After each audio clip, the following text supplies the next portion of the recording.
இப்போது சென்னை ஆழ்வார்பேட்டையில் உள்ள முதலமைச்சரின் இல்லத்திற்குள் திமுக தலைவர் ஸ்டாலினின் இல்லத்திற்குள் முதலமைச்சர் விஜய் செல்லும் அந்த காட்சியை பார்க்க முடிகிறது. முதலமைச்சர் விஜயை உதயநிதி மற்றும் எழிலன், சேகர் பாபு, MRK பன்னீர்செல்வம், அனிதா ராதாகிருஷ்ணன் உள்ளிட்ட திமுகவின் முன்னாள் அமைச்சர்கள், சட்டமன்ற உறுப்பினர்கள் உள்ளிட்ட ஏராளமானோர் இப்பொழுது முதலமைச்சர் விஜயை முன்னாள் முதலமைச்சர் ஸ்டாலினின் இல்லத்திற்குள் அழைத்துச் செல்லக்கூடிய காட்சியும், உதயநிதி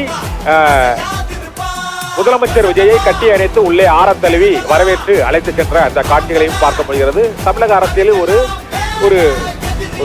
ஒரு நாகரிகமான, அதாவது ஒரு நயத்தக்க நாகரிகமான ஒரு அரசியல் செயல்பாடு அரங்கேறிக் கொண்டிருக்கிறது என்பதையே பார்க்கிறோம். தமிழக அரசியலில் மட்டுமல்ல, அரசியல் கட்சிகளுக்கு இடையேயான அந்த நட்பு உறவு ஆகியவற்றிலும் ஒரு மிகப்பெரிய மாற்றம் ஏற்பட்டிருப்பதை நாம் இப்போது காண முடிகிறது.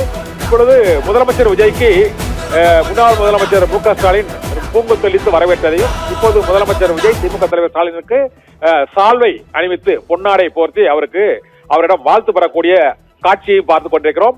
தமிழக அரசியலில் ஒரு 10 நாட்களுக்கு முன்பு வரை எதிரும் புதிருமாக அங்கு தேர்தல் களத்தில் மோதிக்கொண்ட 2 முக்கியமான தலைவர்கள் இப்பொழுது இல்லத்தில் ஒன்றே அமர்ந்திருக்கக்கூடிய அந்த காட்சியானது அரசியலில் ஒரு புதிய மாண்பை, ஒரு புதிய முன்னுதாரணத்தை முதலமைச்சர் விஜய் ஏற்படுத்தி இருக்கிறார் என்பதைத்தான் இந்த காட்சிகள், சந்திப்பு, வாழ்த்து மற்றும் இந்த நிகழ்வுகள் காண்பிக்கின்றன.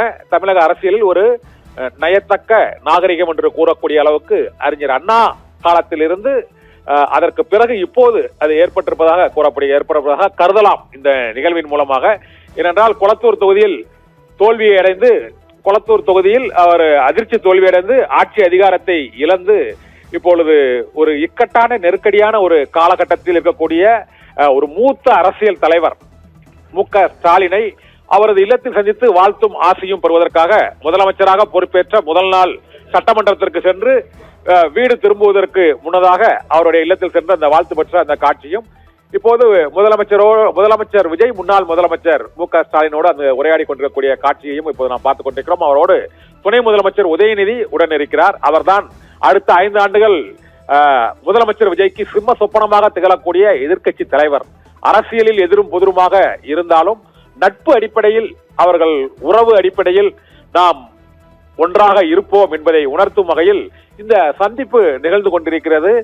அண்ணா அரசியலில் வெற்றி பெற்று முதலமைச்சராக பொறுப்பேற்பதற்கு முன்னதாக தந்தை பெரியாரிடம் ஆசி பெற்று இந்த ஆட்சியை உங்களுக்கு சமர்ப்பிக்கிறோம் என்று தந்தை பெரியார் அண்ணாவுக்கு எதிராகத்தான் அந்த பிரச்சாரத்தை மேற்கொண்டார் 1967ஆம் ஆண்டு.